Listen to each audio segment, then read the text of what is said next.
Hey, before we dive in, picture this. Imagine waking up in the freezing dark, lying on a bed of animal hides with nothing between you and the cold dirt except a thin layer of dried grass. The fire that kept you alive through the night. Yeah, you don't even know if it's still burning. If it went out well, good luck. Because without fire, you might not even make it through the day. This wasn't some freak camping trip gone wrong. This was life. Every single day for our Paleolithic ancestors. And yeah, forget what you've seen in cartoons. It wasn't just grunting rock smashing and discovering fire in a dramatic Hollywood montage. Life back then was honestly exhausting, wild, and occasionally downright ridiculous. But hey, before you get comfy, smash that like button. If you enjoy these deep dives into history, and hit subscribe if you're into this kind of content. And while you're here, drop a comment. Where are you watching from? What time is it for you right now? I love seeing how this little community is tuning in from literally all over the world. Okay, lights dimmed, blanket ready, fan humming in the background. Let's step way back.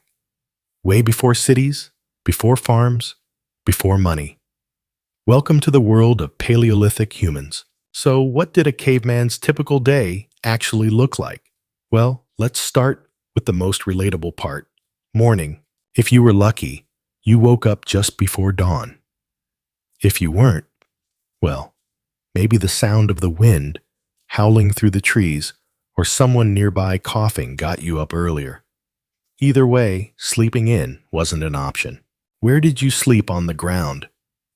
Sometimes on stretched-out animal hides.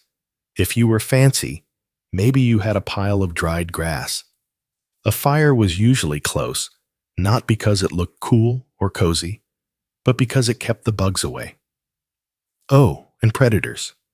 Yeah, nothing ruins a good REM cycle, like waking up face-to-face with a hungry, saber-toothed cat.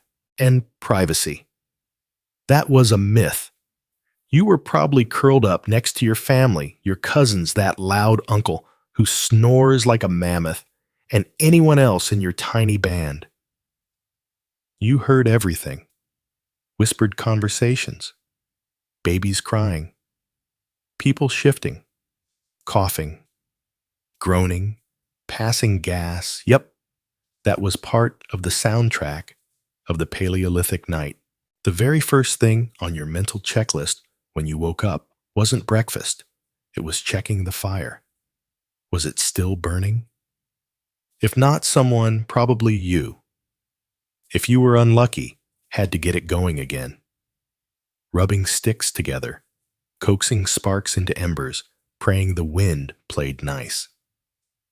And let me tell you, nobody was in a good mood until that fire came back to life.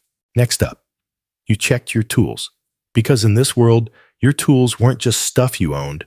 They were literally the difference between eating or starving, between life or death. Spears, stone knives, scrapers. If it had an edge, you inspected it.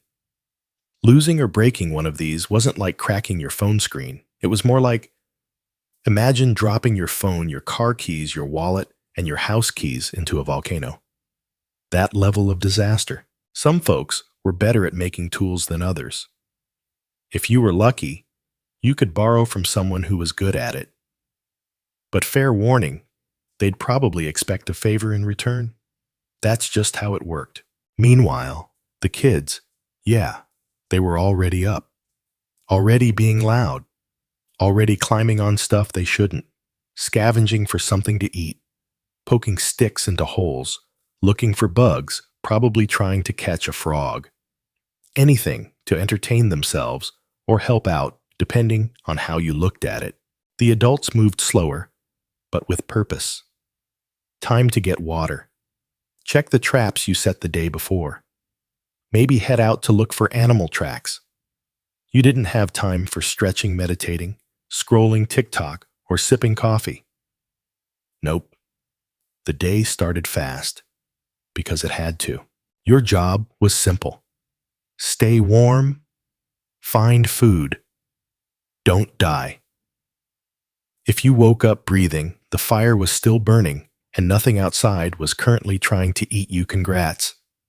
You were off to a pretty solid start. Now, let's talk hygiene.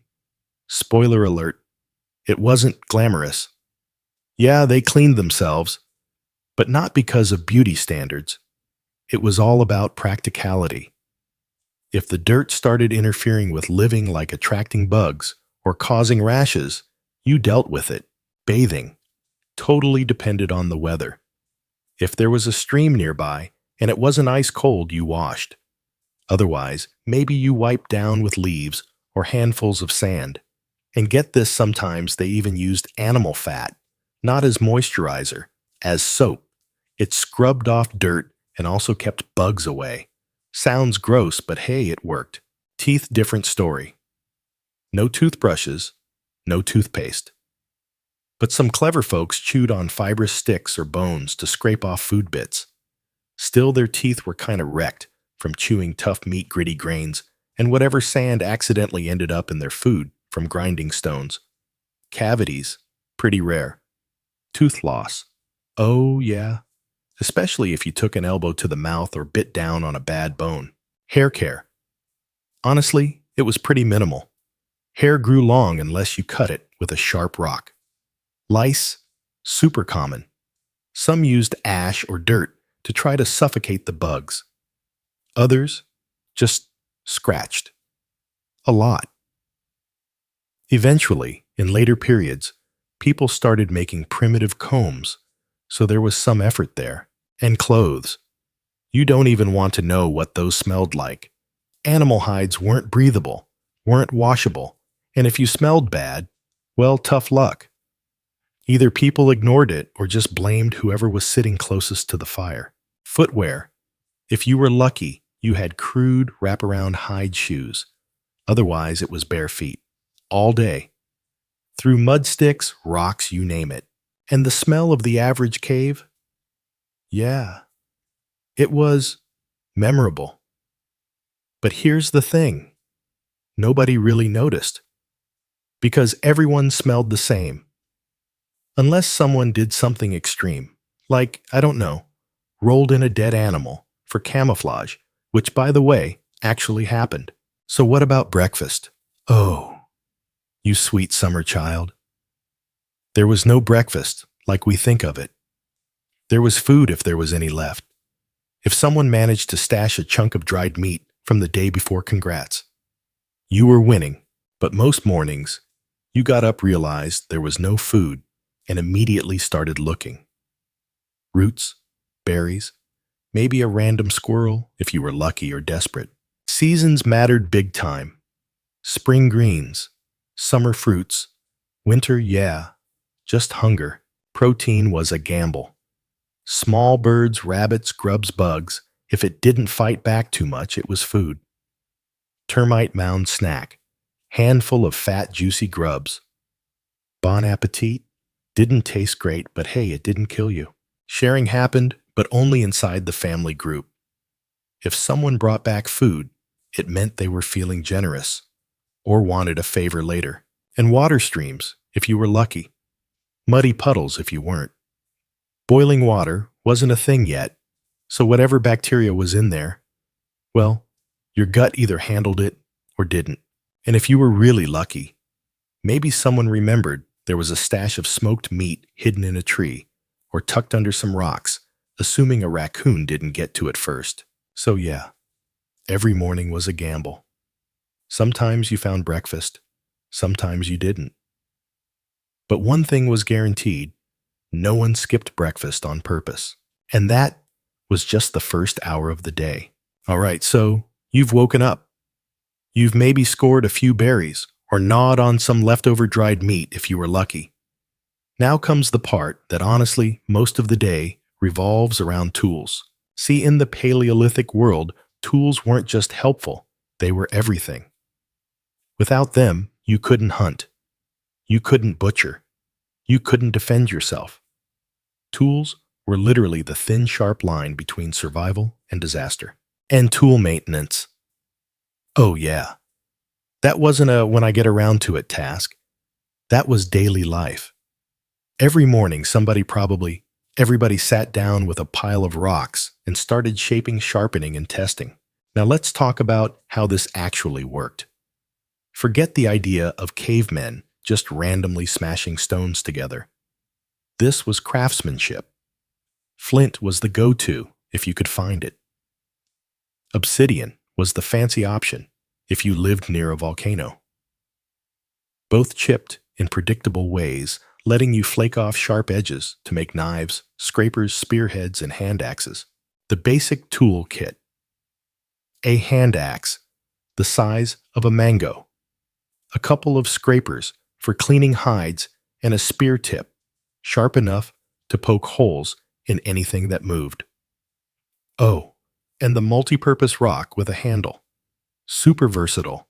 But here's the kicker. There was no one-size-fits-all. Every tool had a purpose. Some were for skinning, some for cutting wood. Some were mystery tools that even modern archaeologists look at and go, yeah, we still don't totally know what this did, but we can all agree it probably involved hitting something. Making tools was equal parts science art and a whole lot of failure. Imagine spending 2 hours perfectly chipping a stone into a spearhead, only for it to shatter the first time you used it. Yeah, it happened. A lot. And when it did, you didn't complain. You sighed, maybe muttered something in caveman language that roughly translated to, "You've got to be kidding me." Then, you started over. Some folks were better at this than others. If you were one of the good ones, the person whose spear tips flew straighter, whose scrapers worked faster, you earned serious respect. Maybe even a little extra food. And if someone lost their tool, they might come begging for a spare, or trade, or in some less friendly groups, they might just take it. Toolkits were sacred, passed down from parent to child, traded, stolen, lost and mourned like a missing limb. Without your toolkit, you were as good as naked in the wild. And it wasn't just rocks. Creativity ran wild. People figured out that tying a sharp rock to a stick with animal sinew made a hammer. Bone tools. Oh yeah. Lightweight, flexible, perfect for sewing hides or prying things open. These little bursts of ingenuity were the seeds of every future human invention, even if at the time the goal was just make this squirrel easier to skin. But once the tools were sharp and breakfast, or the lack of it, was dealt with, it was time for the main event. The thing Paleolithic life revolved around. The hunt. Hunting wasn't optional. If the group didn't score meat regularly, things went downhill fast. But here's the thing. This wasn't a solo job. You didn't just grab a spear and wander off hoping to find dinner. Hunting was a team sport, a high-stakes, full-squad operation.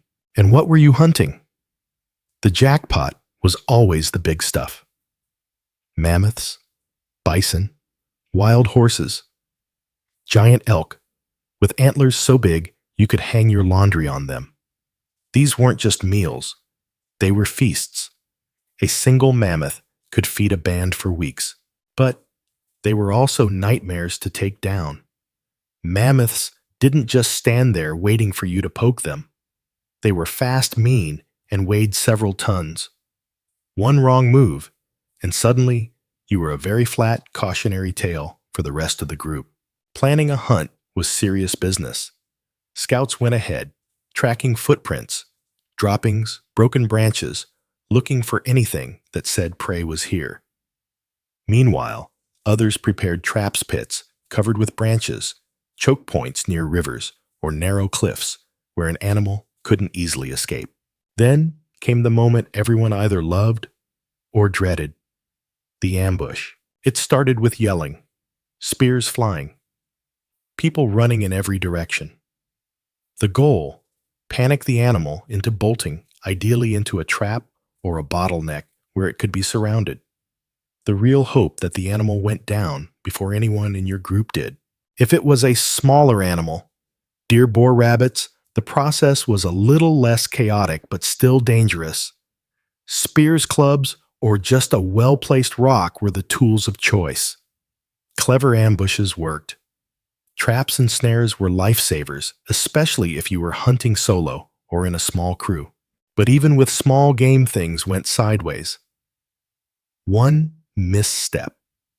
Suddenly, you were sprinting through the forest, waving your arms, yelling, "I swear, I almost had it," while everyone else stared unimpressed. When the hunting party came back, there were two kinds of stories. Either they dragged in meat bones and bragging rights, or they dragged themselves back empty-handed with a lot of very creative excuses. The wind shifted. The herd was spooked. Somebody sneezed. Yeah, hunting wasn't guaranteed, not even close. And here's where social rules kicked in. The person who made the kill. They got the best cut, more respect, maybe fewer chores that night. But nobody hoarded. You shared. Because burning bridges over meat meant burning trust. And trust was survival. Because tomorrow you were all doing it again. Together. And hunting wasn't just about food. It was about teamwork. Risk. Real-time strategy. It was the Paleolithic version of a boss fight, except the boss was a 2-ton mammoth who really didn't want to be there. But not everyone hunted. Some folks, they did something even more crucial: gathering. Yeah, foraging wasn't dramatic. There were no epic spear fights with berry bushes. But guess what? The foragers were the quiet heroes of the group. While the hunters were out risking their lives, the foraging crew, usually women, older folks, and kids, were scanning the landscape for food that didn't run away. Nuts, berries, roots, seeds, mushrooms. Honey if you were feeling brave and didn't mind a few bee stings. Knowing what was safe to eat, that was a literal matter of life and death. Pick the wrong mushroom and boom, group funeral. Every forager had a mental map of the terrain. That valley had tubers. That tree dropped the good nuts. That bush, yeah, don't touch it unless you like seeing colors that don't exist. And it wasn't all easy. Sometimes you were competing with birds, or squirrels, or a very grumpy bear who also really liked berries. Foragers were multitaskers. While looking for food, they also gathered firewood, feathers, herbs for medicine, and bark for tools. Kids tagged along learning the ropes and occasionally trying to eat things they really shouldn't. But here's the secret. Foraging was often more reliable than hunting because plants don't run away. Nuts don't stab you. And if you timed it right, a single day's haul could feed everyone for a while, or at least hold everyone over until the next successful hunt. So yeah, the gatherers weren't flashy. But when the hunting party came back empty-handed, it was the foragers who saved dinner, and they knew it. All right, so imagine this. The hunters are back, maybe with meat, maybe with just excuses. The gatherers are unloading baskets of roots, nuts, and whatever didn't bite back. But there's one thing absolutely everyone is thinking about: the fire. Yeah. Forget food for a second. Fire was life. No fire. You were one bad night away from freezing, starving, or waking up with a curious wolf licking your face. If you've ever tried starting a fire while camping, you already know it's no joke. Now imagine doing it without matches. No lighters, no fire starters, just sticks. And hope. Lots of hope. Every group had one unspoken, universally agreed upon rule: do not let the fire go out. Fire duty wasn't glamorous.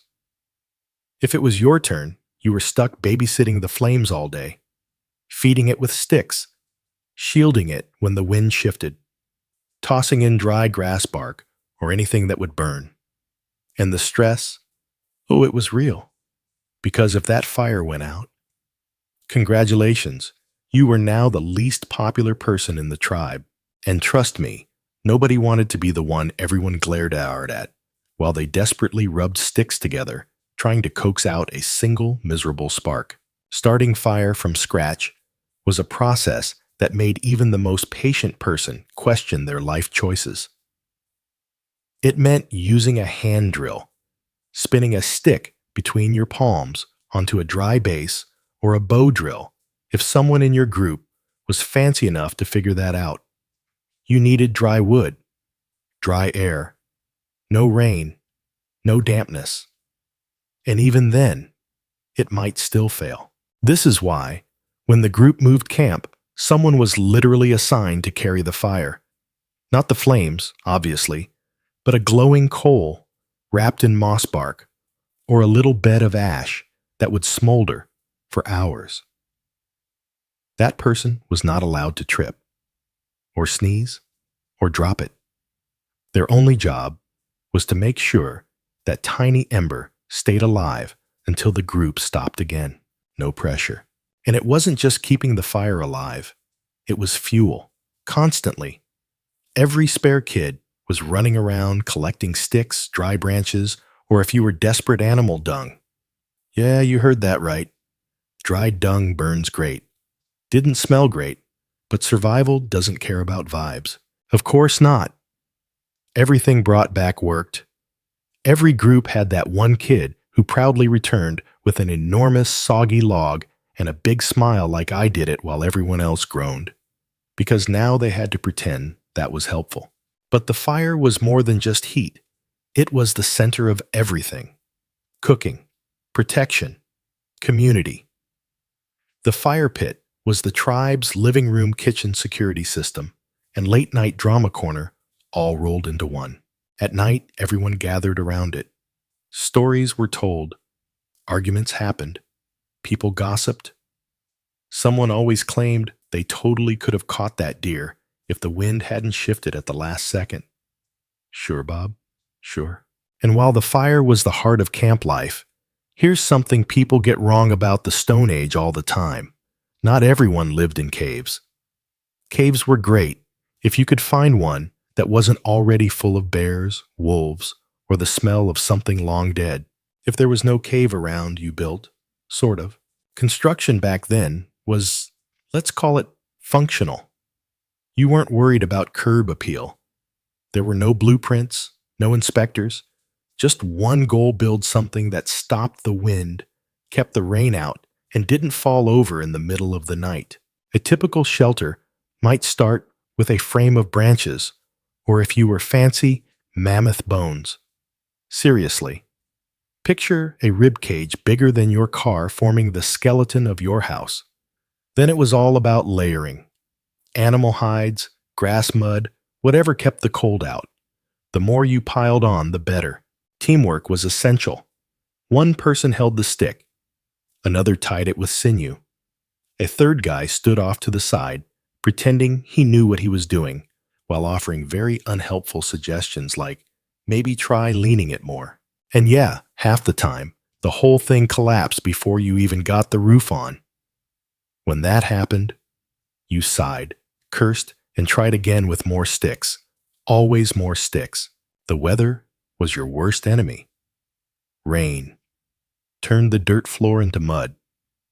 Wind peeled hides off, like nature was redecorating your house. Snow crushed weak shelters flat. That's why winter shelters were heavier, sturdier built, with layers of insulation. And even then, they were basically cold, damp burritos with a fire in the middle. If you were lucky, you had enough hides to cover the walls. If not hope, you liked drafts and leaking roofs, and waking up to realize the entire left side of your body was now part of the mud floor. Furnishings, a rock, a pile of hides, maybe a flat piece of wood to sit on. Congratulations, you were now a real estate mogul. Luxury was a corner with no drafts and a roof that didn't drip directly onto your face. And yet, somehow it worked. Prehistoric people managed to build shelters that kept them alive through storms, wild animals, and brutal winters. It wasn't pretty, but it worked. Now let's talk about something way harder than hunting mammoths or building a house out of bones: parenting. Welcome to Paleolithic childcare, where there were no manuals, no parenting podcasts, and definitely no diaper genies. Once a baby was born, you were handed a tiny, squishy, screaming reminder that survival just got about 10 times harder. Childbirth itself. Yeah, rough, dangerous, painful. No hospitals, no doctors, just experience luck, and probably a lot of yelling. If the mother survived, and that wasn't guaranteed, then came the even scarier part, keeping that tiny human alive in a world full of cliffs, wild animals, sharp rocks, and zero safety regulations. No diapers. Babies were swaddled in hides or plant fibers. Messes. You cleaned them up when you had time, which wasn't often. You quickly learned to always set the baby down on a rock. Easier cleanup. Food breastfeeding. For years. No formula. No baby food. No organic puree of peas. Just milk, until the kid was old enough to chew. And yeah, sometimes adults pre-chewed meat to feed toddlers. Gross maybe, but effective. Discipline. Oh, it was very real. If a kid wandered too close to a fire, you didn't softly say, "Honey, that's dangerous." No, you grabbed them by the arm and barked "No fire," because a burnt hand could be a death sentence. Same for cliffs or rivers. Or that time little Oog tried to pet a porcupine. Safety lessons were fast, direct, and reinforced by the very real possibility of something horrible happening. But Paleolithic childhood wasn't all danger. Kids played constantly, with sticks, stones, feathers, bugs, literally anything that wasn't nailed down, or even things that were. Play was how they learned. A kid who liked throwing rocks might grow up to be the best hunter. A kid who liked watching how people mixed herb may be the next healer. No one asked, "What do you want to be when you grow up?" You just grew up into whatever the tribe needed and whatever you were lucky enough to survive doing. By the time you were about 10, congrats. You were officially semi-useful. Still annoying, sure. But now, you could fetch water, gather firewood, chase birds away from the drying meat. There was no school, no lessons, just constant observation, repetition, trial, and a whole lot of mud. Because, in the Paleolithic world, play wasn't just fun. Play was training for survival. So after a day of hunting, gathering, fixing tools, building shelters, and stopping small humans from running headfirst into fire pits, you might think Paleolithic people finally got to relax. Well, sort of. See, downtime back then wasn't like today. There was no Netflix, no scrolling TikTok, no sitting back with a glass of something nice while doom-scrolling the news.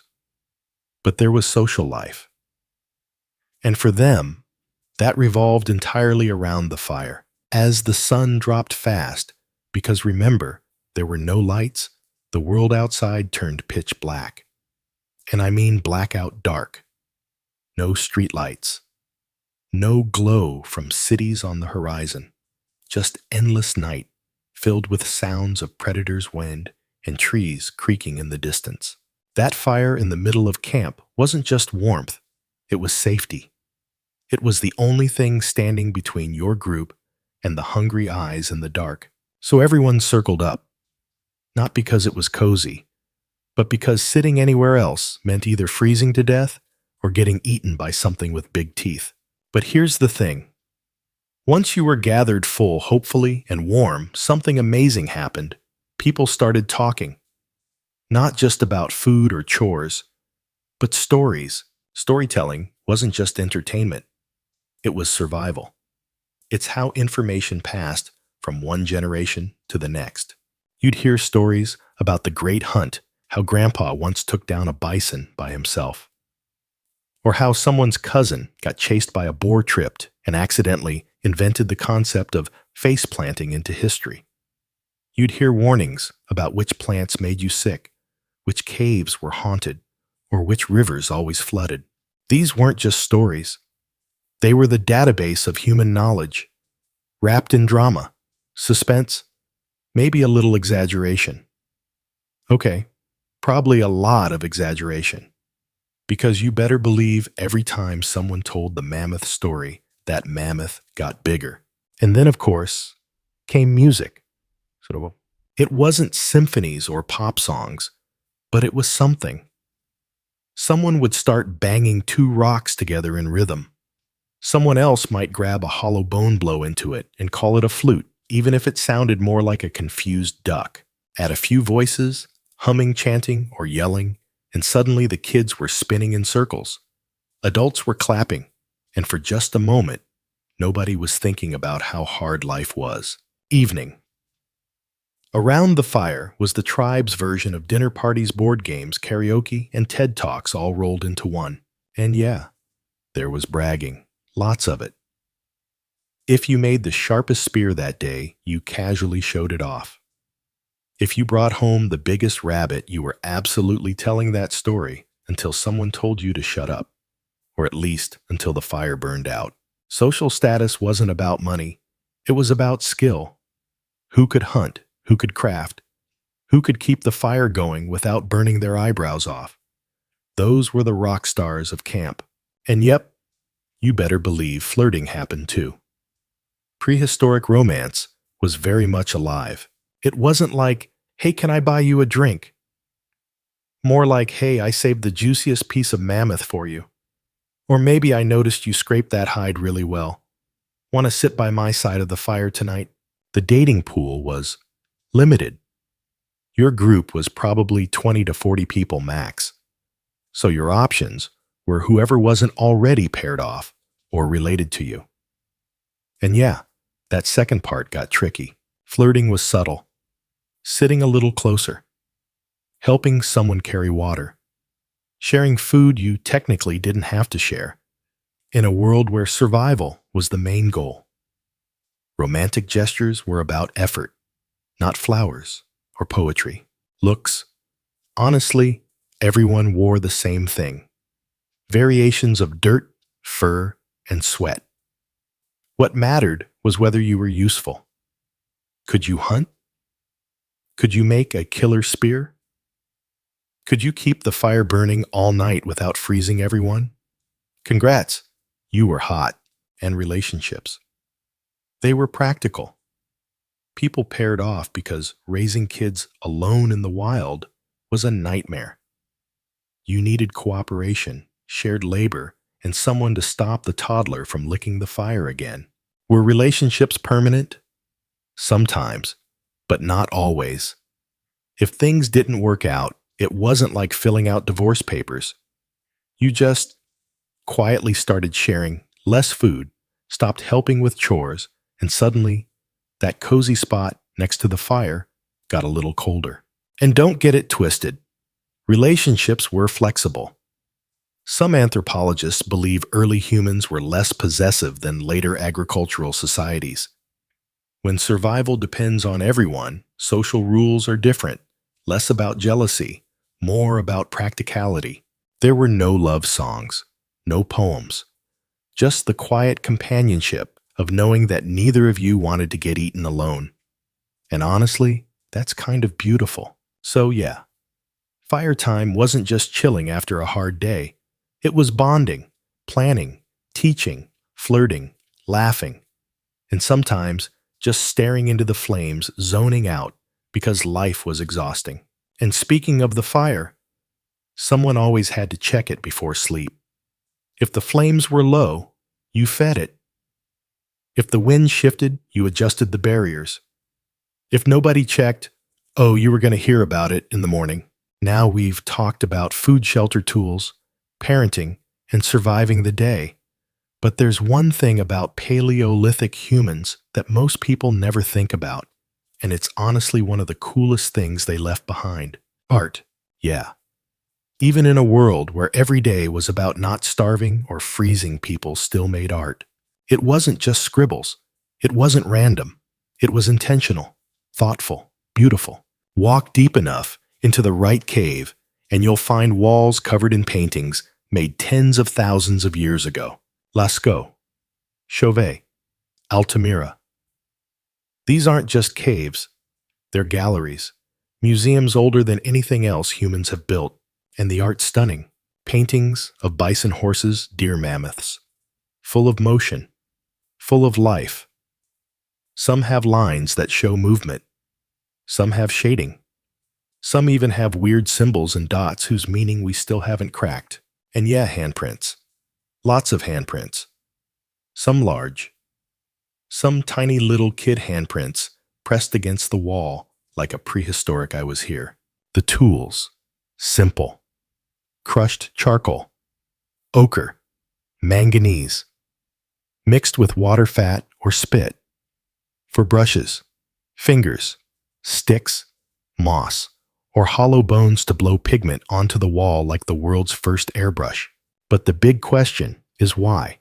Nobody knows for sure. Maybe it was storytelling. Maybe spiritual. Maybe a way to summon a successful hunt.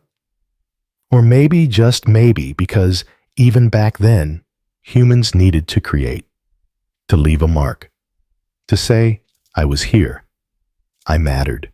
And that's wild to think about. These were people with no permanent homes, no written language, no metal. And yet, they made art so good, it's still here thousands of years later. The huts rotted, the bones crumbled, but the paintings survived. Because even when life was brutal, humans still made time for beauty. Now here's where it gets dark, literally and figuratively. Because for all the clever tools, the teamwork, the fire, and the art, there was one thing that Paleolithic humans never fully figured out how to beat. Getting sick? Getting hurt? Or both? Imagine this. You trip over a root while carrying firewood, snap your ankle clean, and now you can't walk. In today's world, you call an ambulance, cast, crutches, physical therapy. You're back on your feet in weeks. Back then, oh no. Back then, you just sat there hoping. Because there were no doctors, no antibiotics, no hospitals, no painkillers, nothing. If your body couldn't handle it, that was it. Game over. Infection was enemy number one. Get a deep cut from a hunting injury. Step on something sharp. Burn your hand on the fire. If it got infected, you either got lucky or you didn't. There are literally prehistoric skeletons where you can see the infection in the bones. But, and this is what's kind of beautiful, there's also proof that people tried. Really tried. Some skeletons show broken bones that healed, which means when someone broke a leg, the group didn't just leave them behind. They were cared for, fed, protected, given time to heal. That means someone had to carry them. Someone had to hunt extra to feed them. Someone had to share their fire. That's humanity right there when it was a cost to care for someone, and they did it anyway. But how did medicine even work back then? Well, it was half herbalist, half guessing, half praying. For pain, people chewed willow bark. It contains salicylic acid, the same thing that's in aspirin today. Someone figured that out by gnawing on a tree and realizing their headache went away. Legends, absolute legends. For wounds, clean it with water if there was clean water. Then maybe pack it with moss leaves or certain herbs that had antiseptic properties. Though let's be real, a lot of it was just, please, please don't let this get worse. And broken bones. You splinted it, tied it up with sticks and hide, then hoped hard. Toothaches were brutal. No sugar meant no cavities, but tooth wear was insane. Constant chewing on tough meat, raw plants, sand in your food from grinding stones. Eventually, teeth cracked, jaws got infected, and the solution? Oh yeah. Grab a rock, knock it out. No anesthesia, no numbing, just vibes and screaming. But here's where things get wild. Medicine wasn't just about herbs and splints. it was also spiritual. Enter the shaman, the healer, the medicine person. Call them whatever you like. They were the Paleolithic version of doctor, therapist, and spiritual guide rolled into one. These folks knew the plants, knew the rituals, knew the chants. Did it always work? No. But sometimes it kind of did. Need to treat a fever. Maybe you burned certain herbs over the patient and chanted to drive out the spirits. Got a wound?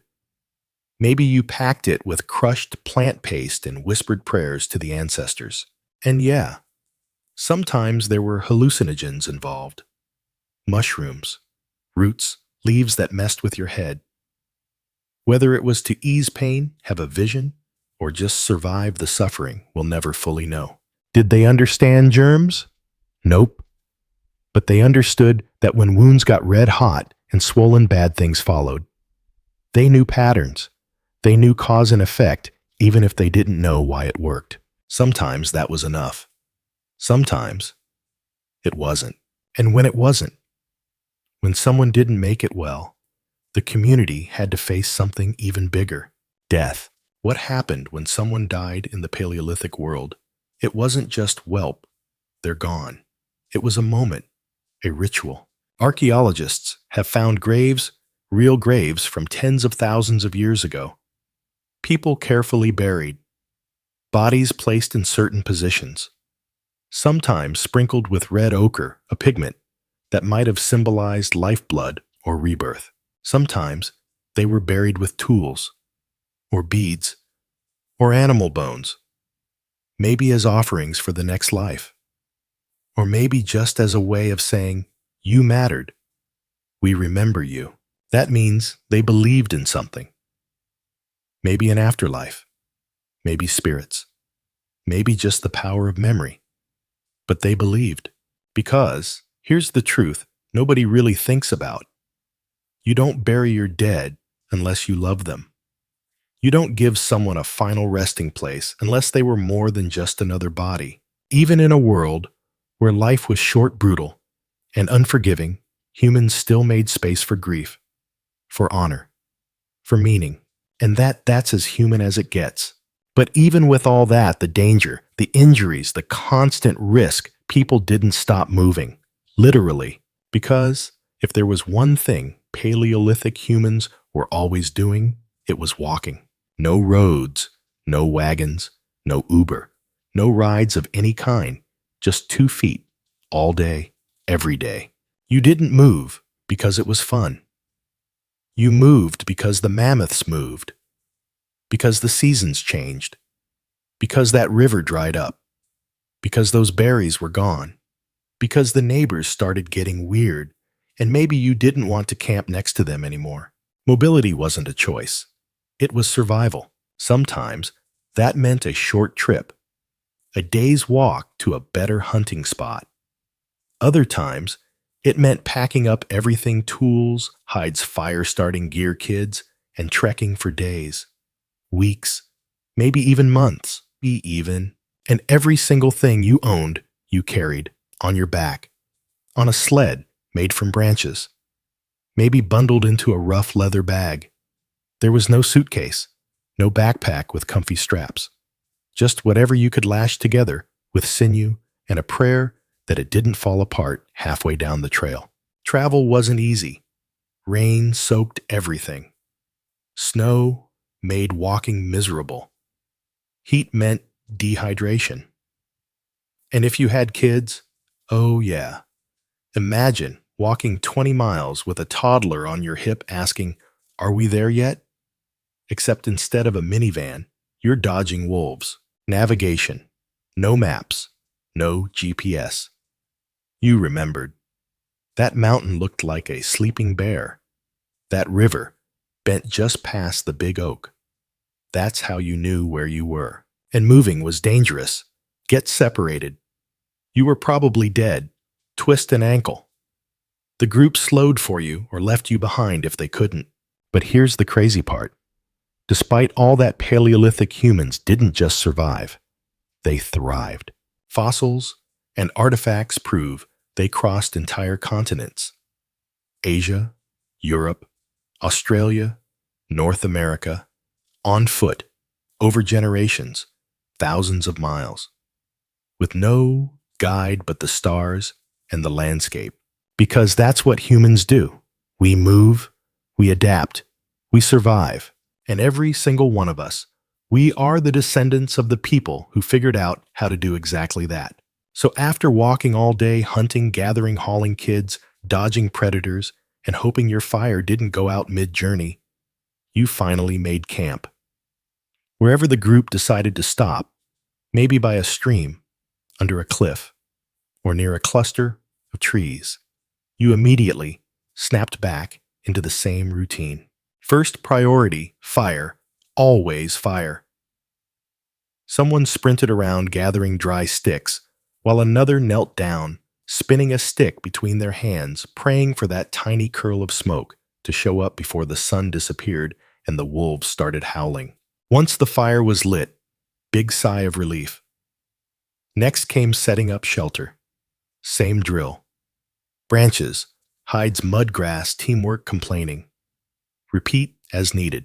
And then, dinner, if you were lucky. Dinner was, well, whatever didn't escape earlier. Roasted meat if the hunters got lucky.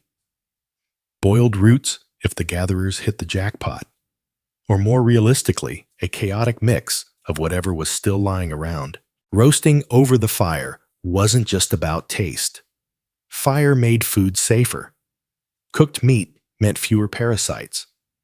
Cooked roots were softer, easier to digest. Even bugs tasted, well, less buggy, when crisped over flames. No plates, no utensils, just hands. Maybe a sharp rock. Maybe a stick if you were feeling fancy. Everyone crouched in a loose circle, gnawing, tearing, chewing. Bones cracked open for marrow. Skins peeled back. Teeth did most of the work. And there was no, hey, don't take the last piece. There were rules, but they were unspoken. If you caught it, you got first pick. But hoarding, that was a no-go. Because if you started getting greedy with food, the group remembered. And in the Stone Age, a bad reputation could be deadly. Because you needed your people more than anything. And after eating, no screens, no distractions, just stories, singing, dancing if anyone had the energy left, kids doing cartwheels or wrestling by the fire, adults bragging about how close they almost got to that deer, or how someone fell into the river again. Someone always fell into the river. But here's something cool. Even after a brutal day, even after walking miles, risking their lives, fighting for every meal, they still made time for joy, for laughter, for connection. Humans were never meant to just survive. We were built to live. And then when exhaustion hit like a hammer, sleep wasn't optional. Bodies curled up close next to the fire, wrapped in hides, squished between siblings, parents, and whoever else was in the group. The fire flickered. Crickets chirped. Somewhere in the dark, something howled. But if the fire was strong and the group was together, you were safe. Or safe enough. Because the fire didn't just keep you warm, it kept the predators back. Most animals wouldn't risk attacking a group of humans huddled around flame. Most, not all. Which is why someone was always on night watch. If it was your turn, congrats, no sleep for you. Your job was to poke the fire, listen for sounds that didn't belong, watch the shadows, and maybe quietly wake everyone up if something started creeping too close. And if you fell asleep, on watch, oh yeah, you were going to hear about it, a lot, for days, weeks, maybe years, because if the fire went out or something got too close, that wasn't just your problem. That was everybody's problem. And yet, most nights, nothing happened. Just the quiet crackle of fire, the slow breathing of people curled under hides, the stars, the endless stars. Because remember, back then, there was no light pollution. Look up and the entire galaxy stared right back at you. Milky Way stretching from one end of the sky to the other. Shooting stars. Planets so bright you could see your reflection in a puddle. It wasn't just a view. It was their calendar, their map, their clock. They knew when to move based on the stars. When the seasons shifted, when the herds would migrate, the sky wasn't just pretty, it was survival. And when morning came, it was back to the grind. Wake up. Check the fire. Stretch out the sore muscles. Check the tools. Look for tracks. Figure out whether today was going to be a hunting day, a gathering day, or if the weather turned ugly, a hunker down and hope we don't freeze day. And the crazy part, this wasn't just one day or 1 year. This was life. For tens of thousands of years, generations lived like this, adapted, passed down knowledge, taught their kids which plants healed and which ones hurt, showed them how to chip flint-build shelters, track animals, and maybe most importantly, how to cooperate. Because here's the truth, no one survived the Stone Age alone. Not the best hunter, not the strongest warrior, not the cleverest fire starter. Survival was always about the group, about trust, about sharing, about knowing that the person next to you would watch your back just like you'd watch theirs. It wasn't a world built on money, or property, or status. It was a world where the question wasn't, what do you own? It was, what can you do? Who can you help? And when things go bad, are you someone we can count on? And honestly, that part hasn't changed. Not really. But here's something else that people don't think about. Even with all the walking, all the hunting, all the grinding, scraping, hauling, and surviving, humans still made something even more powerful than tools. Community. Because when the sun went down and the fire was the only light for miles, you weren't just looking at flames. You were looking at your entire world, your family, your tribe, your people. And you knew deep in your bones that as long as you stayed together, as long as you kept the fire burning tomorrow was going to be okay. All right, now, let's get real for a second. If you've made it this far into Paleolithic life, you've probably figured out it wasn't all just stone tools, campfires, and chasing mammoths. There was something else going on beneath all of it, something bigger. Because even when food was scarce, when the wind howled through the trees, when the fire burned low and predators circled the edges of the dark, humans still did something absolutely mind-blowing. They didn't just survive. They created culture. Yeah, real culture. Not just survival, not just eating and not dying, but meaning, beliefs, rituals, symbolism. And one of the most powerful symbols, clothing. Not the stuff you wear for comfort. Nah. This wasn't about looking cute or staying trendy.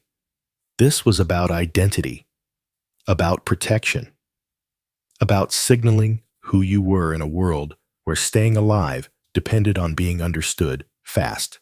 So let's break it down. What did people actually wear? Well, the basics were animal hides, not tanned leather like today, but rough scraped skins, sometimes stiff, sometimes soft, if someone put in the effort to work it properly. A simple wrap around the waist, maybe a shoulder throw, hides tied together with strips of sinew or vine. In winter, more hides, layers. You didn't care how you looked. You cared whether the wind cut straight through you. But here's the surprise. It wasn't just functional. People decorated themselves. Seriously, they braided fibers, dyed things with plant pigments reds, from ochre blacks, from charcoal yellows, from crushed flowers. If they had the time and the resources, they added color and jewelry.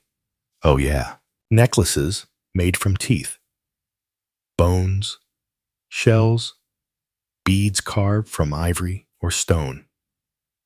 Bracelets from twisted plant fibers. Anklets, headbands, rings. These weren't just for looking good. Every piece had meaning. Maybe a trophy from a hunt. Maybe a symbol of status like, hey, I'm the person who took down that boar last week. Respect. Or maybe a charm for protection. Some pieces were probably spiritual. A carved bear tooth wasn't just a tooth. It was strength. A piece of river shell wasn't just pretty. It was a reminder of water life and abundance. Piercings were a thing. Tattoos, definitely. Evidence shows that people were marking their bodies tens of thousands of years ago. Patterns, symbols, lines that might have told stories showed group affiliation or warded off danger. Your appearance told people everything they needed to know. Who you were, what you could do, where you belonged. And guess what? Some of this wasn't even about humans. Because when you dressed in animal hides, when you painted your skin, when you hung claws and feathers around your neck, you were connecting yourself to the natural world. You weren't just in nature. You were part of it. A thread in a web where every living thing mattered, and every mistake could cost you everything. This was survival as identity, as art, as connection. But now, let's talk about something even deeper. Something that shows just how much Paleolithic humans were thinking not just about now, but about forever. Burial. Yeah, death wasn't just, they're gone, move on. It mattered a lot. Archaeologists have found graves from 30,000, even 50,000 years ago. Carefully dug pits. Bodies placed intentionally. Sometimes in a fetal position, curled like they were sleeping. Sometimes laid out with arms crossed. And here's the wild part. People weren't buried alone. They were buried with things. Tools, beads, animal bones, even flowers. Yep. Fossilized pollen in some burial sites shows that people placed flowers with their dead. Think about that. Life was brutal, dangerous.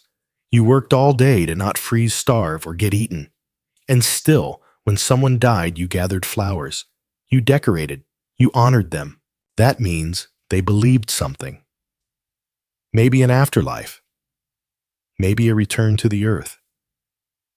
Maybe they just couldn't bear the idea that someone they loved could disappear without being remembered. Either way, that's humanity, right there. And some graves were, honestly, kind of extravagant. There's a site in Russia where two boys, maybe 10 or 12 years old, were buried together, covered in thousands of ivory beads. Hundreds of painstakingly crafted items. That would have taken months, maybe years. And for what? A belief, a feeling, an understanding that death wasn't the end. That kind of effort. You don't do that unless someone really mattered. This wasn't just biology. It was spirituality. It was love. And maybe, just maybe, it was hope. Because when you live in a world where the wind can kill you, where predators are always lurking, where tomorrow is never guaranteed, the idea that something waits beyond death. Yeah, that's comfort. That's purpose. And it wasn't just burials. There were rituals, ceremonies. We don't know the words. We don't know the songs. But the evidence is there. Circles of stones, patterns etched into rock, bones arranged in ways that don't make sense unless they meant something. Humans didn't just endure the world. We made sense of it, even when it made no sense at all. And maybe that's the greatest Paleolithic invention of all. Not the spear, not the fire, not the hide tent or the stone axe, but meaning, the ability to look at chaos, at suffering, at hunger, at death, and say, we are more than this. We are a story, a family, a people, and we will remember. That's what made us human. That's what still makes us human. And the next time you look up at the stars, just remember, someone sat around a fire, 50,000 years ago, looked up at those same stars and wondered the same thing you're wondering now. Where did we come from? And where do we go when this is all over?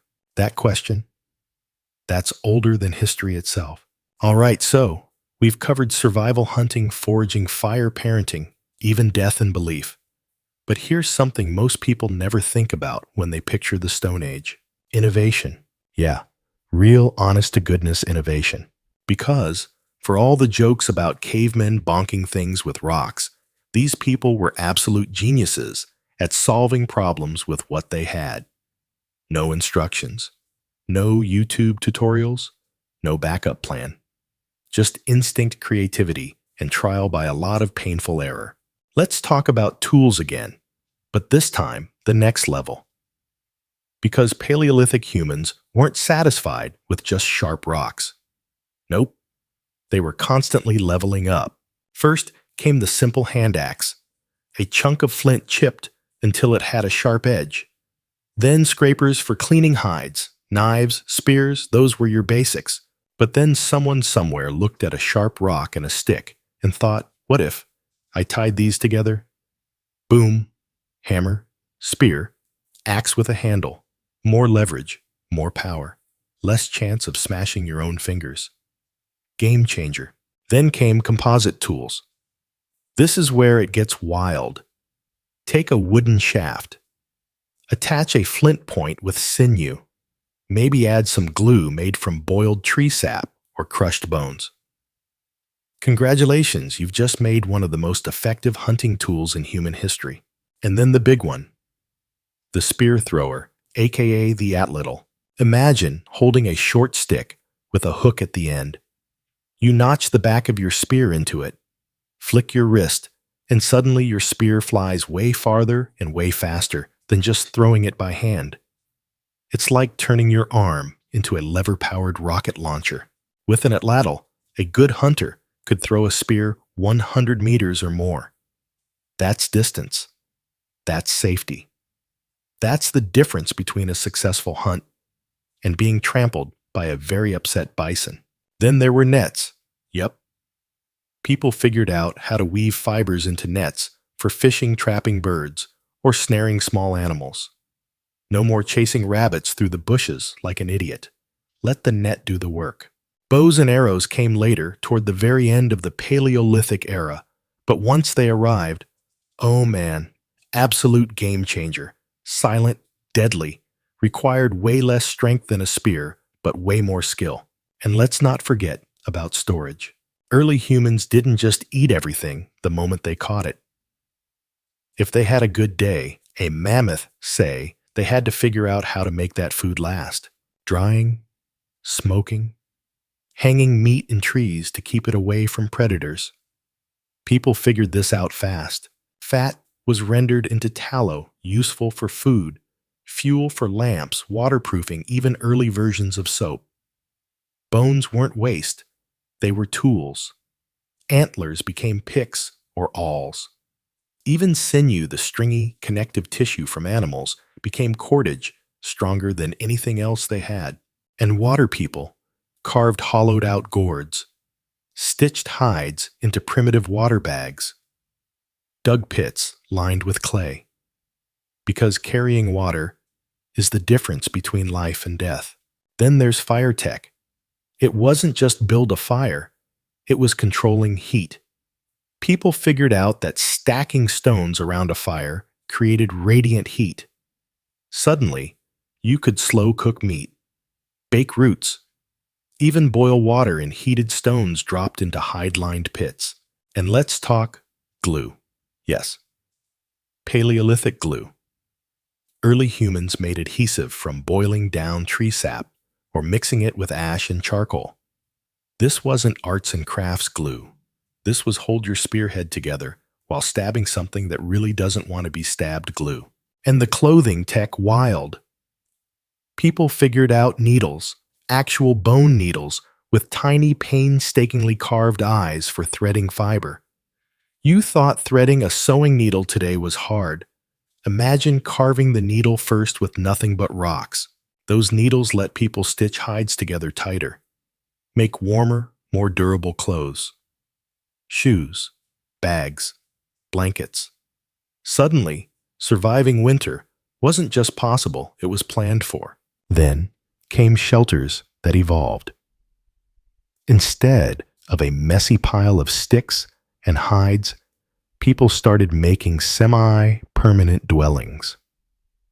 Mammoth bone huts in Ice Age Europe. Circular lodges covered in hides, simple structures designed not just for survival, but for comfort. And here's the kicker. These weren't random improvements. They spread. Knowledge passed between groups. Whether by trade marriage or just wandering nomads crossing paths, good ideas traveled. One group figured out how to pressure flake obsidian into razor-sharp blades. Yeah, the neighbors learned fast. Someone else figured out better traps. Next thing you know, the whole region's using it. This was open-source survival. No patents, no gatekeeping. Just, hey, you won't die as quickly if you do it this way. But it wasn't all about tools and hunting. Early humans were paying attention to the world itself. Tracking animals wasn't just luck. It was a science. You learned how to read footprints, how to spot broken twigs, which direction the herd was moving, whether the droppings were fresh or 2 days old, whether the wind would carry your scent toward the prey. And you learned the language of nature. Bird calls that signaled danger. The smell of rain before it came. The way clouds shifted. You had to, because not paying attention, that was death. But it also meant Paleolithic people were deeply, deeply connected to the world around them in a way we can barely imagine today. Every plant had a meaning. Every animal, every rock formation, every shift in the wind. You weren't separate from nature. You were a piece of it, a ripple in the ecosystem. And with that came respect, gratitude, ritual. When an animal was killed, it wasn't just meat. It was a gift, a life taken to sustain other lives. You see this in cave art, in carvings, in patterns of bones left behind, not dumped as trash, but arranged with intention. There was no waste. Nothing died without purpose. And that mindset, that might be the biggest difference between us and them. Because where modern life has disconnected most of us from the land, Paleolithic people were never disconnected. The earth wasn't scenery. It was home. It was life. It was family. And every stick, every stone, every drop of water mattered. All right, so let's zoom out for a second. You've now seen the rhythm of Paleolithic life. The walking, the hunting, the gathering, the parenting, the tool making, the fire keeping, the art, the rituals, the grief, the love, and the constant scramble to survive another day. But here's the plot twist that nobody ever talks about. Paleolithic life. It wasn't just survival. It was thriving. Yep, you heard that right. As hard as it was, as brutal as it could be, there were days, maybe even weeks, when life was actually pretty good. Because if the hunting went well, and the gathering was bountiful, and the weather cooperated, then suddenly you weren't fighting for survival. You were living, really living. Campfires didn't just mean warmth. They meant singing, dancing, storytelling, joking, bonding. Food wasn't just fuel. It was community, sharing, celebration, and family. It wasn't just mom, dad, kids. It was everyone. Aunties, uncles, cousins, the grumpy old guy who taught you how to fix your spear and told the same story about wrestling a bear every single night. When one person had a child, everyone helped raise it. When someone got injured, the group slowed down. When a hunter succeeded, the whole tribe ate. Nobody was wealthy. Nobody was poor. Nobody was alone. In a strange way, Paleolithic humans might have had something figured out, that modern society keeps forgetting. Because their world wasn't based on ownership. It was based on contribution. You didn't matter because of what you had. You mattered because of what you could do. Could you track a deer for miles without losing the trail? Could you fix a snapped spear shaft? Could you scrape hides into soft, wearable leather? Could you sing the songs that taught the kids how to stay safe? That was your currency. And the reward? Safety, belonging, purpose. And yeah, the risks were real. A bad winter could wipe you out. A broken leg could be the difference between life and death. But guess what? The average hunter-gatherer group only worked about 20 to 30 hours a week for food. Compare that to modern 9-to-5 jobs with commutes, emails, deadlines, and bills. And suddenly, it doesn't sound as miserable as you might have imagined. When the work was done, the day was yours. Time to nap. Time to tell stories. Time to fix tools. Time to teach. Time to flirt. Time to laugh. You weren't stuck in a factory. You weren't grinding in an office. You were outside, breathing fresh air, moving, living among trees, rivers, mountains. And the stress? Real, yes. But also immediate, tangible. You worried about the weather, the next meal, whether the fire would last the night. Not taxes, not traffic, not social media. And for all the hardship people lived, they really lived. They saw the seasons change, watched herds migrate, saw the stars move across the sky month after month, year after year. They learned to read the earth like a book. Every plant, every track, every shift in the wind. And that kind of knowledge, it's a superpower. A kind of intelligence most modern humans don't even come close to anymore. But that's not where this story ends. Because as good as humans got at surviving the Paleolithic world, everything was about to change, big time. See, for tens of thousands of years, humans lived like this. Moving, hunting, gathering, building fires, raising families, telling stories, watching the stars. And then somewhere around 12,000 years ago, in a few scattered places, someone did something radical. They planted a seed, and that moment, that tiny, seemingly innocent moment, when someone pressed a grain into dirt, it shattered the world. Because that was the birth of farming, agriculture, and suddenly, everything Paleolithic humans knew about life flipped upside down. No more wandering. No more following herds. No more moving camp every few weeks. Farming meant staying put, building permanent homes, stockpiling food, taming animals, growing grains, and with that came property, ownership, borders, wealth, class divisions, cities, kings, armies, taxes, governments. In short, civilization. The stone tools, the bone needles, the hide shelters. They gave way to plows, brick houses, written laws, organized religion, and standing armies. The Paleolithic world gone, almost overnight in the grand sweep of history. But here's the secret nobody tells you. That Paleolithic brain, that's still the brain we have today. Same instincts, same emotions, same wiring. The brain, designed to track herds, memorize landscapes, and survive storms, now has to remember passwords, manage Google calendars, pay mortgages, and sit in traffic. And a lot of the time, that brain's confused, stressed, overstimulated, anxious, because it wasn't designed for TikTok, or taxes, or office cubicles.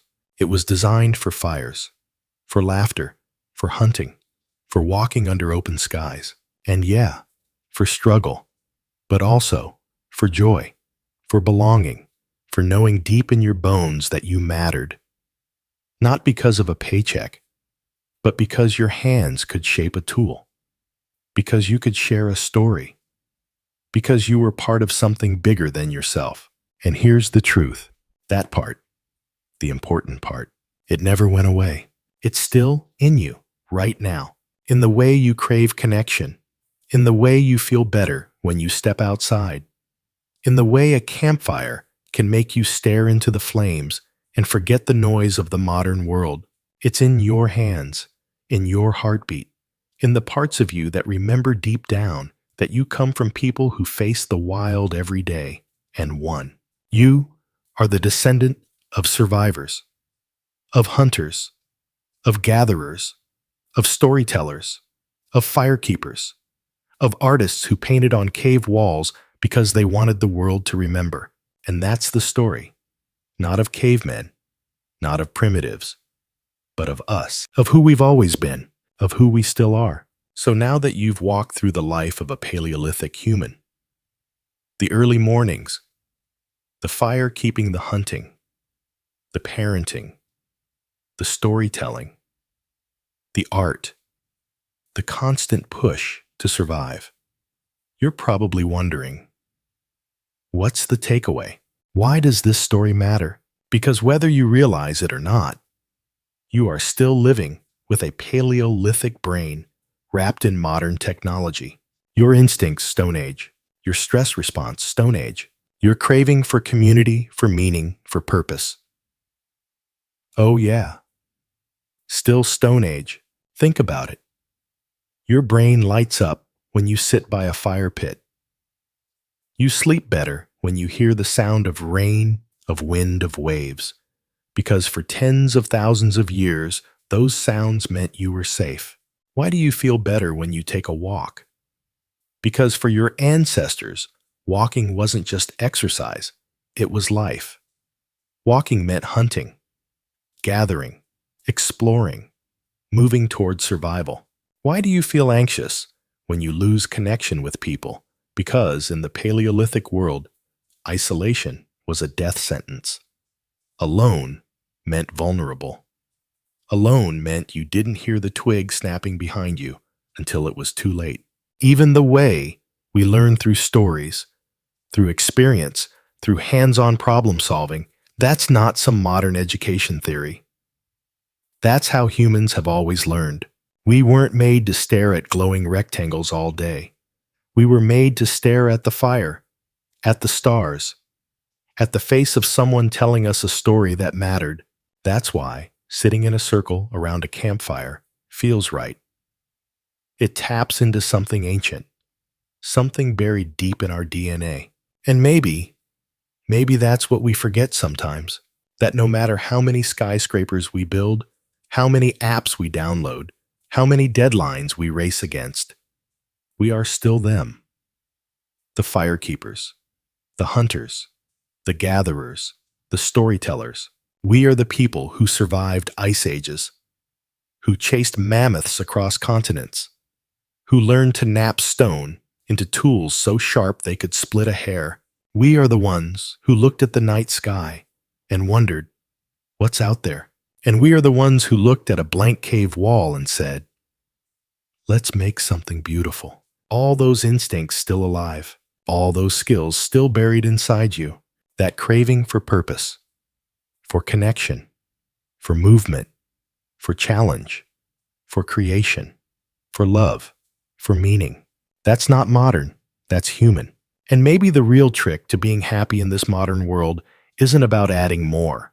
Maybe it's about remembering what's already there. The part of you that feels better after a long walk. The part that feels at peace, sitting under the stars.